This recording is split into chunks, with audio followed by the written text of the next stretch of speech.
Hello dear students, कैसे हैं आप सब लोग। मैं आशा करता हूं बहुत अच्छे होंगे। आपकी पढ़ाई काफ़ी अच्छी चल रही होगी। और जैसा कि अपन पढ़ रहे हैं, हिस्ट्री का टॉपिक हमारा फिलहाल है थर्ड चैप्टर में हम पढ़ेंगे बंधुत्व, जाति और वर्ग।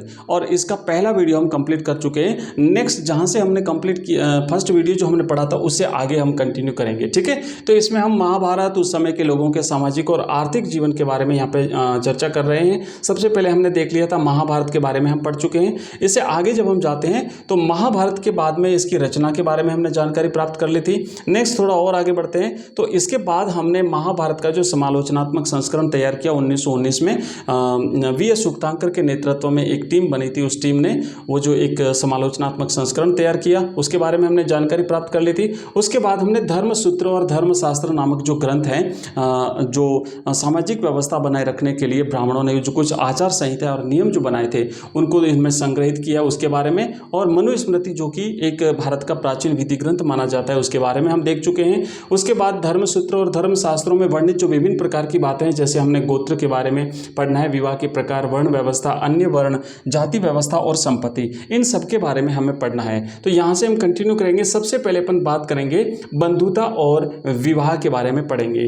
तो सबसे पहले हम लेते हैं परिवार, ठीक है। हम ये जो है ना एक एक करके कंप्लीट पढ़ रहे हैं। मैं पूरे नोट्स आपको अवेलेबल करवा रहा हूँ। चैप्टर वाइज हिस्ट्री हम पढ़ रहे हैं, इसके साथ ही हम पॉलिटिकल साइंस पढ़ रहे हैं, ज्योग्राफी पढ़ रहे हैं, हिंदी साहित्य पढ़ रहे हैं। 12th क्लास के लिए हिंदी इंग्लिश कंपल्सरी सब्जेक्ट भी पढ़ रहे हैं। और ये जो कंप्लीट नोट्स हैं आपको हमारे ऐप में मिलेंगे, साथ ही साथ हमारा टेलीग्राम चैनल और जो व्हाट्सएप ग्रुप है वहां पर भी आपको मिल रहे हैं। तो ज्वाइन कर लीजिए। इस वीडियो के डिस्क्रिप्शन में लिंक दिया हुआ है और हमारा नंबर मैं आपको अभी आगे दूंगा। उस नंबर पर आप मुझे व्हाट्सएप मैसेज और टेलीग्राम मैसेज करके हमारे ग्रुप के साथ जुड़ सकते हैं, मेरे से कॉन्टैक्ट कर सकते हैं।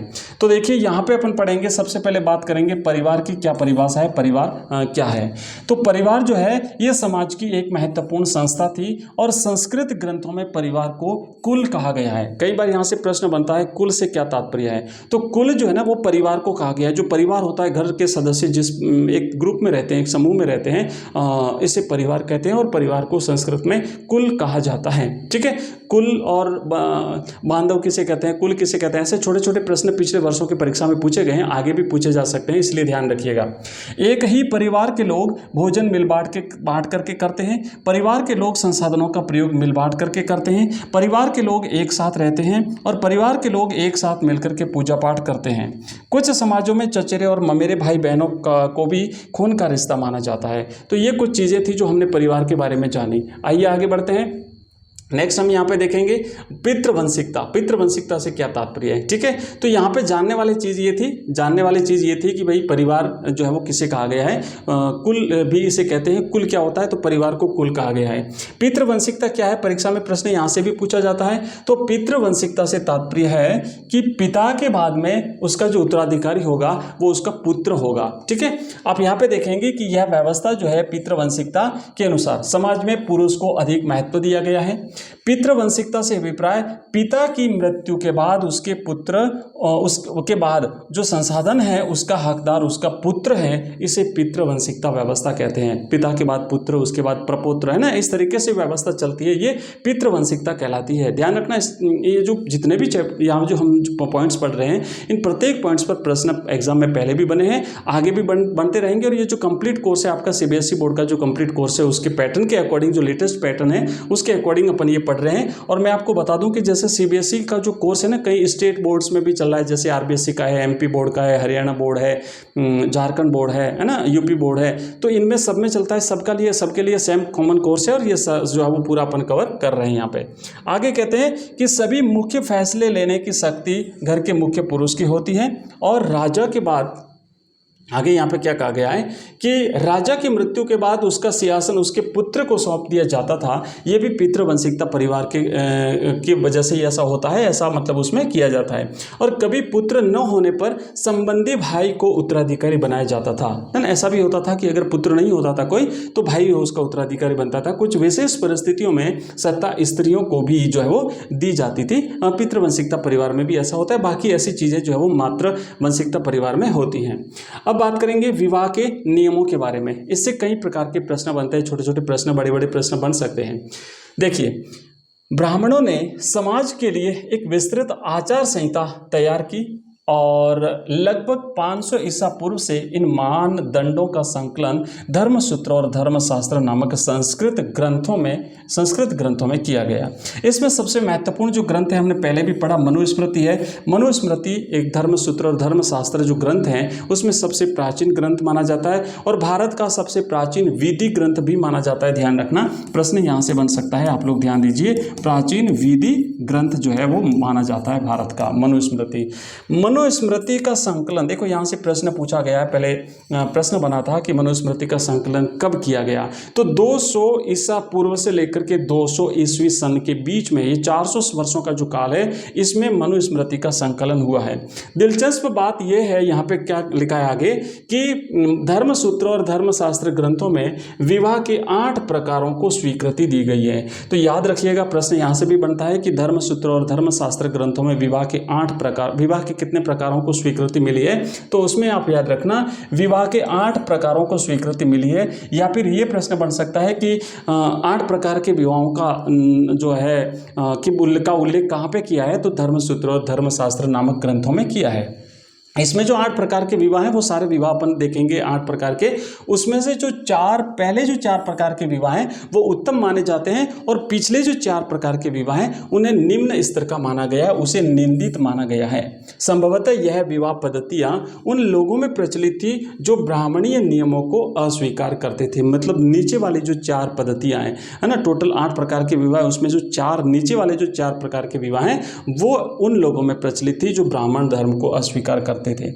एक शब्द आता है अंतर विवाह पद्धति, प्रश्न यहां से बन सकता है अंतर विवाह पद्धति किसे कहते हैं, तो अंतर विवाह पद्धति का अर्थ होता है गोत्र के अंदर कुल या जाति में विवाह करना, है ना। जैसे अलग अलग गोत्र होते हैं, आज भी वर्तमान में भी होते हैं, तो अगर कोई अपने ही गोत्र में, अपनी ही जाति में, अपने ही परिवार के नजदीकी सदस्यों में अगर कोई विवाह करता है तो वो अंतर विवाह पद्धति कहलाती है। और एक होता है बहिर्विवाह पद्धति। बहिर्विवाह पद्धति का अर्थ होता है गोत्र से बाहर दूसरे गोत्र में विवाह करना, क्योंकि एक गोत्र के समस्त सदस्य जो है वो भाई बहन माने जाते हैं, तो दूसरे गोत्र में विवाह करना जो है वो बहिर्विवाह पद्धति कहलाती है।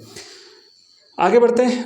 पितृवंशीय समाज में पुत्र का बहुत महत्व था, पुत्री को अलग प्रकार से देखा जाता था, पुत्री का विवाह गोत्र से बाहर किया जाता था और कन्यादान पिता का अहम कर्तव्य माना जाता था। ध्यान रखना, पिता का सबसे महत्वपूर्ण कर्तव्य क्या माना जाता था, कन्यादान करना। अब अपन बात करेंगे गोत्र की। गोत्र से रिलेटेड कई बार प्रश्न परीक्षा में पूछे जाते हैं, जहां जहां से प्रश्न बन सकता है वहां मैंने इसे हाईलाइट करके रखा है, तो आप लोग थोड़ा सा उस पर जरूर ध्यान दीजिएगा। और ये कंप्लीट जो है ना, जो नोट्स अगर आप चाहते हैं इसके PDF या फिर इसको वीडियो में और इसके MCQs, इसके ऑनलाइन टेस्ट, जितना भी जो कुछ आप हमारा जो मटेरियल है वो टोटल अगर आप प्राप्त करना चाहते हैं तो आप हमारा ऐप डाउनलोड करेंगे। एजुकेशन राइज नाम से हमारा ऐप है, प्ले स्टोर पर अवेलेबल है। इस वीडियो के डिस्क्रिप्शन में उसका लिंक दिया हुआ है, ठीक है, एजुकेशन राइज। तो आप टाइप करेंगे या तो प्ले स्टोर में जाकर के एजुकेशन राइज, सरस्वती माँ की पिक्चर वाला जो आपको लोगो दिखेगा वो हमारा ऐप है। इस वीडियो के डिस्क्रिप्शन में लिंक दिया हुआ, उस लिंक पर क्लिक करके आप वहाँ पे देख सकते हैं, जहाँ पे हमने कंप्लीट कोर्सेज बना रखे हैं अलग अलग सब्जेक्ट के, जैसे history, political science, geography, English compulsory, Hindi compulsory, Hindi साहित्य। तो ये कोर्सेज हमने पूरे 1 साल की वैलिडिटी, है ना, 1 ईयर की वैलिडिटी के साथ हम आपको ये अवेलेबल करा रहे हैं मात्र 99 रुपीज़ में। ओनली 99 रुपीज़ में आप 1 साल तक फुली इस कोर्स को पढ़ सकते हैं। और ये जो है ना, इसके अलावा आप हमारा नंबर है, नोट कर लीजिए, हमारे नंबर पे आप हमें कांटेक्ट कर सकते हैं। हमारा नंबर है 9079622989। आप इस पर मुझे व्हाट्सएप कर सकते हैं, टेलीग्राम मैसेज कर सकते हैं, आपको लिंक प्राप्त होंगी, उस लिंक के माध्यम से आप जो है वो सारी चीज़ों का पता लगा सकते हैं। ठीक है, चलिए आगे बढ़ते हैं, बात करते हैं गोत्र की। गोत्र क्या होता है? गोत्र एक ब्राह्मणीय पद्धति है, ध्यान रखना, एक प्रकार की क्या है, एक सिस्टम है गोत्र, जो लगभग 1000 ईसा पूर्व के बाद प्रचलन में आई। इसके तहत क्या होता है, गोत्र की जो पद्धति है, सिस्टम है, उसके तहत होता क्या है, गोत्र में लोगों को गोत्र में वर्गीकृत किया जाता है और प्रत्येक गोत्र एक वैदिक ऋषि के नाम पर होता है। मतलब लोगों को अलग अलग वर्गों में विभाजित किया जाता है कि भाई ये लोग इस गोत्र के, ये लोग इस गोत्र के, ये लोग इस गोत्र के। और गोत्र जो है ना, ये वैदिक ऋषि के नाम पर है, प्रत्येक गोत्र का एक ऋषि माना जाता है। तो इस तरीके से पहले जो है ना, गोत्रों की संख्या 7 थी, मात्र 7 गोत्र थे, लेकिन बाद में जो है ना, अगस्त्य ऋषि को इसमें जोड़ दिया गया। हाँ ये रहा। अगत्य गोत्र इसमें जुड़ जाते हैं तो बाद में जो है वो गोत्रों की संख्या हो जाती है 8, उसके बाद 8 गोत्र हो जाते हैं। उस गोत्र के सदस्य ऋषि के वंशज माने जाते हैं। तो ये होता है गोत्र सिस्टम। गोत्र जो एक प्रकार की पद्धति है, एक सिस्टम होता है और इसके तहत लोगों को विभाजित किया जाता है एक समूह में अलग अलग गोत्रों में। अब स्त्री के गोत्र की बात करते हैं। महिला का जो गोत्र होता है उसकी कुछ अलग अलग चीज़ें हैं, आप जिसे ध्यान दीजिएगा। गोत्र पद्धति 1000 ईसा पूर्व में प्रचलन में आई, हम पढ़ चुके हैं, और इसका उद्देश्य गोत्र के आधार पर ब्राह्मणों का वर्गीकरण करना था। प्रत्येक गोत्र एक वैदिक ऋषि के नाम पर होता था। उस गोत्र के सदस्यों को ऋषि का वंशज माना जाता था। और यहाँ तक बात करते हैं स्त्री के गोत्र की, अपन बात करते हैं तो यहाँ पर देखिए कि स्त्री का जो गोत्र होता है ना, तो शादी के बाद स्त्री मतलब जिस गोत्र की होती है, जब उसका विवाह दूसरे गोत्र में होगा, ठीक है, बहिर्विवाह पद्धति के तहत, तो उसके बाद जो है ना उसका गोत्र बदल जाता है। उसका गोत्र जो है वो उसके बाद में, विवाह के बाद में उसका गोत्र बदल जाता है। और गोत्र बदलने के बाद में उसके पिता के गोत्र की बजाय उसके पति का गोत्र जो है वो उसके पीछे, उसके नाम के पीछे लग जाता था, उसे अपनाना पड़ता था। एक ही गोत्र के सदस्य आपस में शादी नहीं कर सकते थे क्योंकि वे आपस में भाई बहन माने जाते हैं। सातवाहन राजाओं की अगर बात करें तो सातवाहन राजाओं में यह प्रथा विपरीत थी, ठीक है, वहाँ पे अलग सिस्टम था, वहाँ पे मात्र सत्तात्मक परंपरा थी। सातवाहन राजाओं के नाम से पता चलता है कि वहाँ स्त्री विवाह के बाद भी अपने पिता का गोत्र धारण करती थी। वहाँ पे गोत्र नहीं बदलता था। स्त्री का जो पहले जो उसके पिता का जो गोत्र रहता था, उसके विवाह के बाद भी वही गोत्र रहता था, वो अपने पति का गोत्र नहीं लगाती थी। सातवाहन बहुपत्नी प्रथा को मानते थे, मतलब एक पति की कई सारी पत्नियां होती हैं, उसे बहुपत्नी प्रथा कहते हैं। नेक्स्ट आगे बढ़ते हैं। उसके बाद आप यहाँ पे देखेंगे बहुपत्नी और बहुपति प्रथा क्या होता है। पहले बात करेंगे अपन बहुपत्नी प्रथा की। बहुपत्नी प्रथा से तात्पर्य है कि एक से ज्यादा स्त्रियों से शादी की जाती थी। एक पुरुष कई सारी स्त्रियों से शादी करता था, कई सारी पत्नियां बनाता था, और ऐसा सातवाहन राजाओं में होता था, अर्थात एक पुरुष की अनेक पत्नियां हुआ करती थी। नेक्स्ट यहाँ पे अपन देखेंगे कि बहुपति प्रथा में एक से अधिक पुरुषों से शादी की जाती थी। स्त्री एक ही स्त्री होती थी, उसके कई पति होते थे, अनेक पति होते थे। उदाहरण के लिए जैसे द्रौपदी का देख लीजिए, 5 पांडवों की एक पत्नी द्रौपदी, तो इसे जो है ना, ये एक स्त्री के अनेक पति होते थे, इसे बहुपति प्रथा जो है वो कहा जाता है। सातवाहन राजा अपने नाम से पहले अपनी माताओं का नाम लगाते थे, जैसे गौतमी पुत्र सातकर्णी, तो इस तरीके से वो अपनी माताओं का नाम अपने नाम के साथ जोड़ते थे। ये सातवाहन राजा करते थे। ध्यान रखना, एक एक लाइन से प्रश्न बनेगा, सारी चीजें आप अच्छी तरह से पढ़िएगा। बहिर्विवाह पद्धति हम देख चुके हैं। अपने गोत्र से बाहर जो विवाह किया जाता था वो बहिर्विवाह पद्धति, और अपने गोत्र या कुल या जाति के भीतर विवाह किया जाता था वो अंतर विवाह पद्धति कहलाती थी।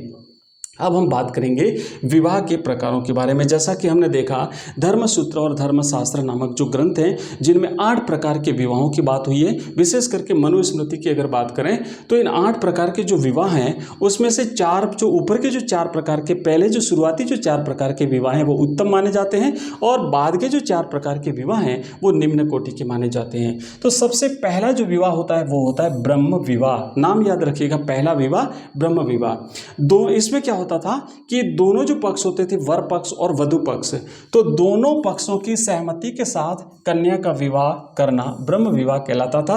वर्तमान में इसे अरेंज मैरिज कहते हैं, मतलब माता पिता के द्वारा तय की हुई जो शादी सगाइयाँ होती है और वो जो शादी होती है वो जो है एक प्रकार से क्या कहलाती है, ब्रह्म विवाह कहलाती है।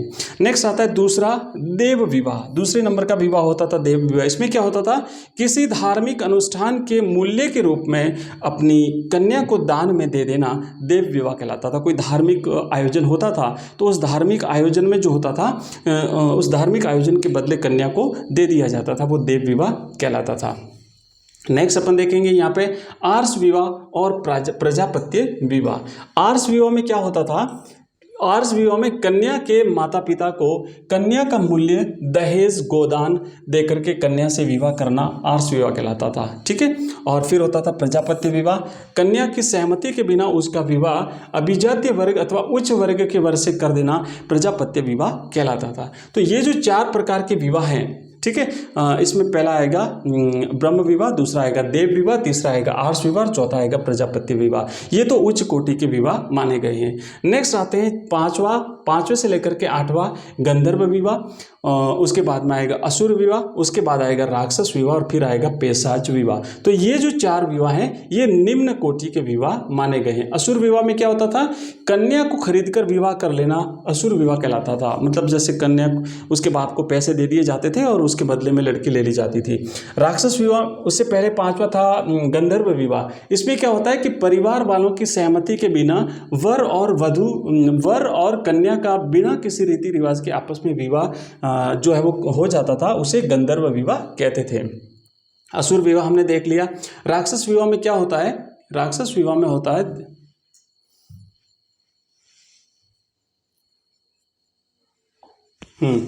तो राक्षस विवाह में कन्या की सहमति के बिना उसका अपहरण करके जबरदस्ती विवाह कर लेना राक्षस विवाह कहलाता था। और 8वां जो है अंतिम वो है पेशाच विवाह। और इस पेशाच विवाह में क्या होता है कि कन्या की मदहोशी में, है ना, किसी भी स्थिति में जब उसकी स्थिति मानसिक स्थिति अगर ठीक नहीं है, जैसे गहन निंद्रा में है, मानसिक हालत अगर उसकी ठीक नहीं है, तो उसका लाभ उठा करके उससे शारीरिक संबंध बना लेना और उससे विवाह करना पेशाच विवाह कहलाता था। तो ये निचले जो 4 विवाह है, 4 प्रकार के विवाह, इन विवाहों को निम्न कोटि का माना गया है। इन विवाहों में से पहले 4 विवाहों को सही माना जाता था, जबकि बाकी के जो 4 विवाह हैं उन्हें गलत माना गया है। ठीक है। और उसके बाद अपन आगे बढ़ेंगे। यहाँ पर लिखा हुआ है कि ऐसा माना जाता था कि जो लोग आखिर के 4 विवाह करते थे वह ब्राह्मणों के नियमों का पालन नहीं करते थे और वह समाज से अलग रहते थे। ठीक है। तो यहाँ तक हमने इसे पढ़ लिया। और अब नेक्स्ट है सामाजिक विषमताएं। उस समय समाज में क्या क्या विषमताएं थी, ये सारा अपन पढ़ेंगे।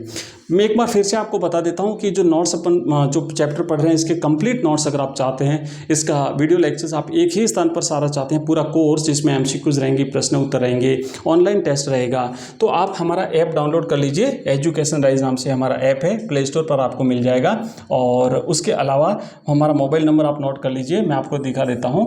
वहाँ पे आप मुझे 7907962298 आप मुझे व्हाट्सएप कर सकते हैं यहाँ से, और या फिर आप मुझे टेलीग्राम पे मैसेज कर सकते हैं। ठीक है, आप मुझे टेलीग्राम पे मैसेज कर सकते हैं। तो उसके अलावा आप हमारा ऐप डाउनलोड करिए, तो वहाँ पे आपको कंप्लीट कोर्स मिल जाएंगे। हमने पूरे 1 साल की वैलिडिटी के साथ जो है 1 ईयर की वैलिडिटी, फुल 1 ईयर की वैलिडिटी के साथ आपको मात्र 99 रुपीज़ में कंप्लीट कोर्स अवेलेबल करवा रहे हैं। ठीक है, स्टूडेंट्स के लिए हमने, आप समझिए फ्री ऑफ कॉस्ट ही है, कोई ज़्यादा एक्स्ट्रा चार्ज आपको नहीं देना है। तो आप इस तरीके से पढ़ सकते हैं। नेक्स्ट जो हमारा टॉपिक है सामाजिक विषमताएँ, मतलब इसी टॉपिक को अपन कंटिन्यू करते हुए पढ़ेंगे, लेकिन नेक्स्ट वीडियो में मिलते हैं जल्दी, बहुत जल्दी। तब तक के लिए बाय, धन्यवाद, थैंक यू वेरी मच।